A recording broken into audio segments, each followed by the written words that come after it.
இன்னைக்கு +2 ஸ்டூடெண்ட்ஸ் கெமிஸ்ட்ரியில் unit 3 P block elements 3ல பாஸ்பீன் PH3ன்னு சொல்லுவாங்க. அதோடைய ஃபிசிக்கல் அப்புறம் கெமிக்கல் ப்ராப்பர்ட்டி பார்க்கலாம். ஃபிசிக்கல் ப்ராப்பர்ட்டி எப்படி ஒரு மனிதனை இவர் நல்லவர் கெட்டவர் இவருக்கு இத்தனை குழந்தைகள் இருக்குது இந்த மாதிரிலாம் மனிதனுடைய ப்ராப்பர்ட்டியை நம்ம சொல்லுவோம். அந்த மாதிரி ஒவ்வொரு கெமிக்கலுக்குள்ள ப்ராப்பர்ட்டியும் நீங்கள் தெரிஞ்சு வச்சுக்கிட்டீங்க அப்படின்னா உங்களுக்கு ரொம்ப பயனுள்ளதாக இருக்கும். ஒன்றுக்கு ஒன்று கன்ஃபியூஸ் ஆகிறதுக்கு காரணம் என்னன்னா நீங்கள் மெமரி பண்ணுறது தான்.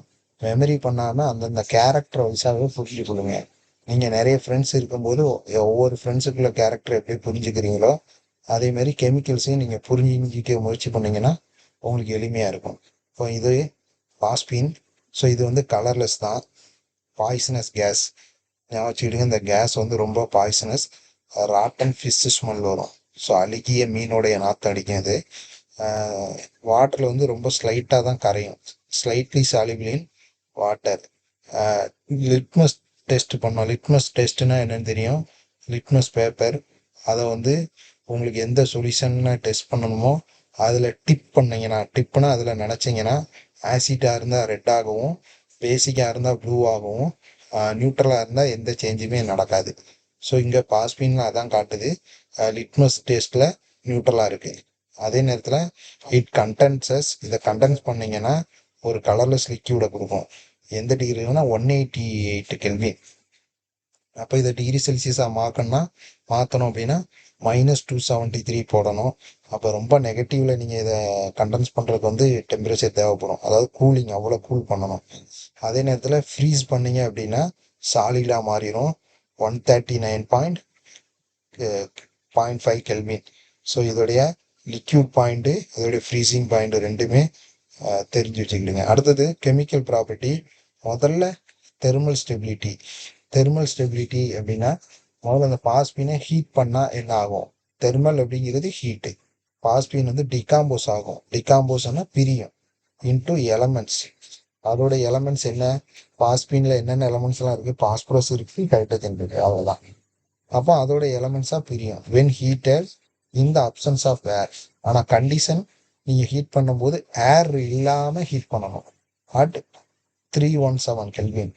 ஸோ எவ்வளோ டெம்பரேச்சர் ஹீட் பண்ணணும்னா 317, 317 கெல்வின் ஹீட் பண்ணணும். அல்லது when electric current is pass through heat, electric கரண்ட்டை பாஸ் பண்ணியும் நம்ம என்ன செய்யலாம், இதை பிரிக்கலாம். ஸோ ஹைட்ரஜன் தயாரித்தல ஹைட்ரஜன் கேஸ் வேணும்னா பாஸ்பீன் வாங்கி கூட இப்படி பண்ணலாம். பட் தெரிஞ்சுக்கிடுங்க, ஸோ பாஸ்பீனை வந்து ஹீட் பண்ணும்போது பாஸ்பரஸ் ஆகவும் ஹைட்ரஜன் ஆகவும் டிகாம்போஸ் ஆகுது. ஸோ இதுதான் தெர்மல் ஸ்டெபிலிட்டி. அடுத்தது கம்பஷன். கம்பஷனை எரிக்கிறது. பாஸ்பீனை வந்து ஏர் அல்லது ஆக்சிஜன் கூட நீங்கள் ஹீட் பண்ணும்போது it Burns to give metal meta phosphoric acid.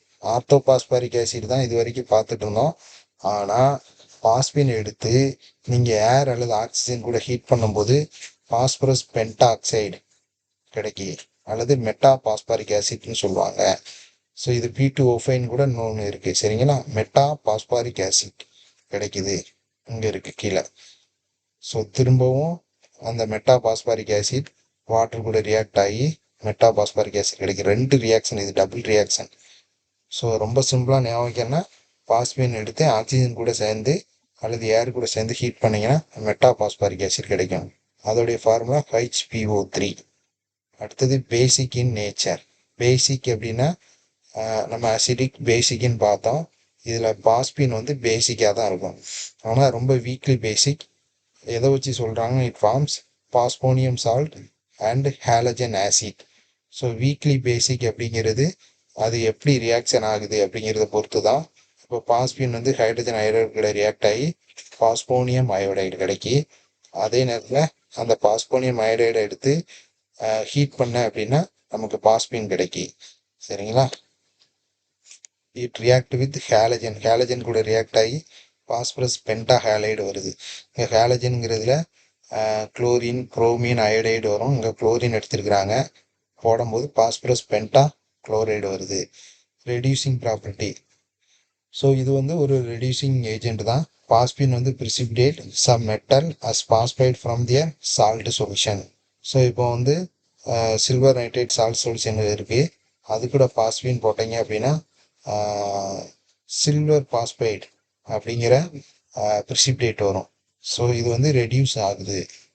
அதே நேரத்தில் கோஆர்டினேஷன் காம்பவுண்டு ஃபார்ம் ஆகும் வித் லூயிஸ் ஆசிட். எடுத்துக்காட்டுக்கு போரான் ட்ரைக்ளோரைடு ஒரு லூயிஸ் ஆசிட் ஞாபகம் வச்சுக்கிடுங்க. ஸோ அது பாஸ்பின் கூட ரியாக்ட் ஆகி இங்கே இப்படி கோஆர்டினேஷன் காம்பவுண்டு ஃபார்ம் ஆகிருக்கு பாருங்க. சரிங்களா? இந்த கோஆர்டினேஷன் காம்பவுண்டு ஒரு மிகப்பெரிய டாபிக். அதாவது இதுக்கு ரெண்டுக்கு நடுவில் பாண்டுக்கு 2 எலக்ட்ரான் தேவை. அதை பாஸ்பரஸ் தான் கொடுக்கும். அதுதான் இந்த ஆரோ காட்டுது. சரிங்களா? நெக்ஸ்ட்டு இந்த ரியாக்ஷனை நம்ம போட்டு பார்க்கலாம். முதல்ல தெர்மல் ஸ்டெபிலிட்டி பார்க்க போனோம். பாஸ்பின் அப்படிங்கிறது pH3. சரிங்களா? So pH3 phosphine. So phosphine எடுத்து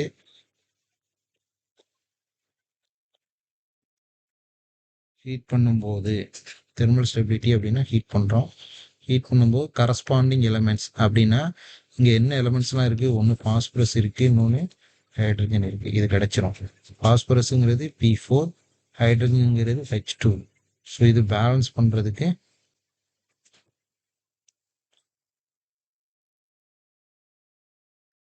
H2 பேலன்ஸ் பண்ணுறதுக்கு E வந்து 4 இருக்குது, இங்கே இன்னதான் இருக்குது. அப்போ 4 பண்ணோம். ஸோ P பேலன்ஸ் ஆயிடுச்சு. ஹைட்ரஜன் வந்து இங்கே 12 இருக்குது. 4 3s 12 இருக்குது, இங்கே 2 தான் இருக்குது. அப்போ 6 போடணும். ஸோ இப்படி தான் பேலன்ஸ் பண்ணணும். Next combustion reaction. So phosphine அது கூட ஆக்சிஜன் சேர்த்து ஹீட் பண்ணுறோம். ஹீட் பண்ணும்போது பாஸ்பின் ஆக்சிஜன் சேர்ந்து ஹீட் பண்ணிக்கிட்டே இருக்கும். கம்பஷன் அப்படின்னு சொல்லுவாங்க. ஸோ கண்டிப்பாக உங்களுக்கு ஞாபகம் வைக்க வேண்டியது phosphorus pentoxide O10 P4 O10 கூட கண்டிப்பாக என்ன வரும்? வாட்டர் வரும், நீராவி. அதே மாதிரி திரும்பவும் அந்த P4 O10 அப்படிங்கிறது மறுபடியும் ரியாக்ஷன் தொடர்ந்து நடந்துக்கிட்டே இருக்கும். மெட்டா பாஸ்பாரிக் ஆசிட் வரும், HPO3 + H2O. சரிங்களா? ரெண்டு தனித்தனியாக எழுதியிருக்கோம். ஸோ இதை பேலன்ஸ் பண்ணுறது வழக்கம் போலயே நீங்கள் என்ன செஞ்சுக்கலாம்? பேலன்ஸ் பண்ணிக்கலாம்.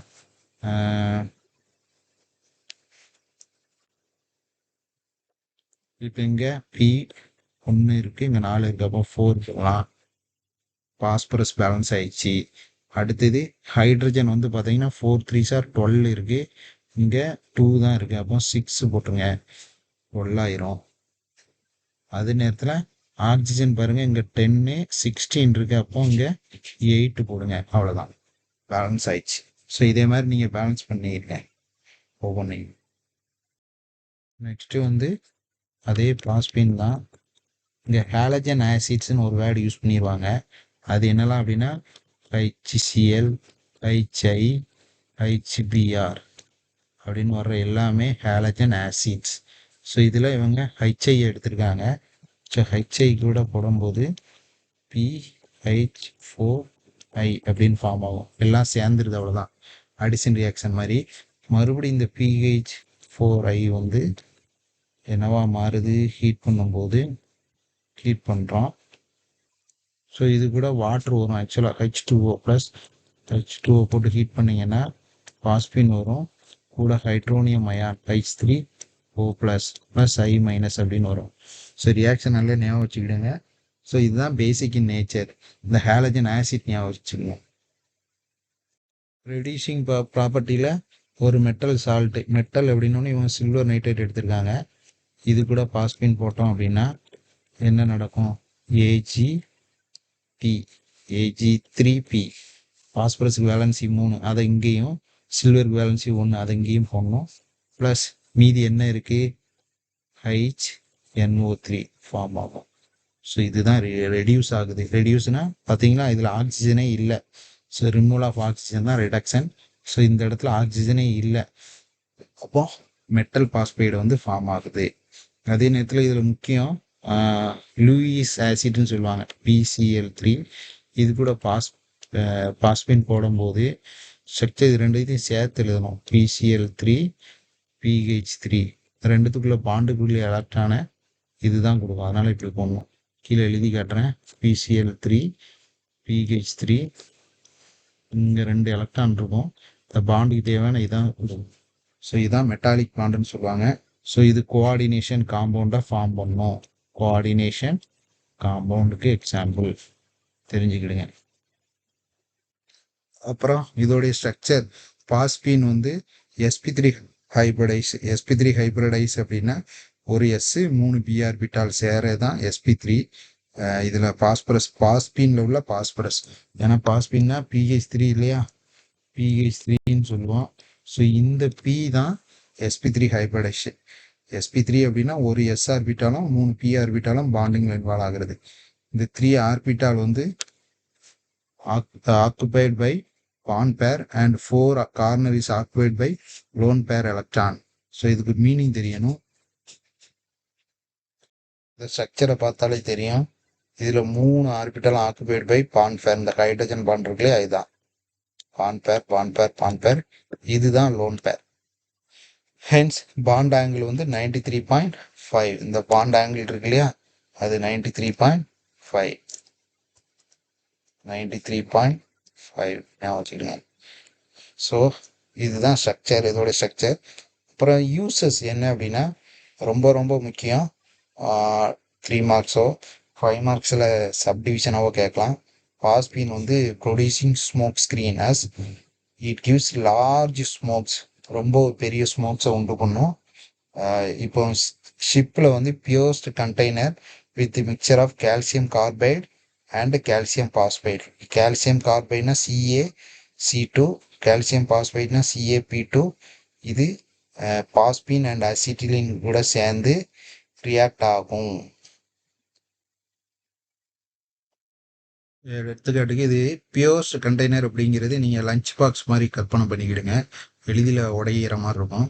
அதில் ஒரு மிக்சர் ஆட் பண்ணியிருப்பாங்க. அந்த மிக்சர் என்னென்னா calcium carbide, calcium phosphide. So இதை நீங்கள் ரெண்டும் சேர்ந்து ஓப்பன் பண்ணும்போது பாஸ்பீனையும் அசிட்டிலைனையும் லிபரேட் பண்ணும். எப்போன்னா வென் த்ரோன் இன்டு சி, கடலில் நீங்கள் போடும்போது. ஸோ இந்த லிபரேட்டட் பாஸ்பீன் வந்து ஃபயர் ஆகும் அண்ட் இக்னைட் அசிட்டிலினை தீப்பிடிக்க வைக்கும். ஸோ இந்த burning gases serves a signal to approaching ships. நீங்கள் கடலில் தத்தளிக்கும் போது உங்களுக்கு கடலில் வர ஷிப்ஸு இதை பார்த்து உங்களை காப்பாற்றலாம். இதுக்கு பேர் ஹோம் சிக்னல்னு பேர். இந்த ரியாக்ஷன் இருக்குது பாருங்கள். இது பியோஸ்ட் கண்டெய்னர். ஹோம் சிக்னலுங்கிறது இதுதான். பாருங்கள், நிறைய இமேஜ் இருக்குது. எப்படிலாம் வந்து கடலில் நீங்கள் மாட்டிக்கிட்டீங்கன்னா இதெல்லாம் எரியிறது எல்லாமே இருக்குது.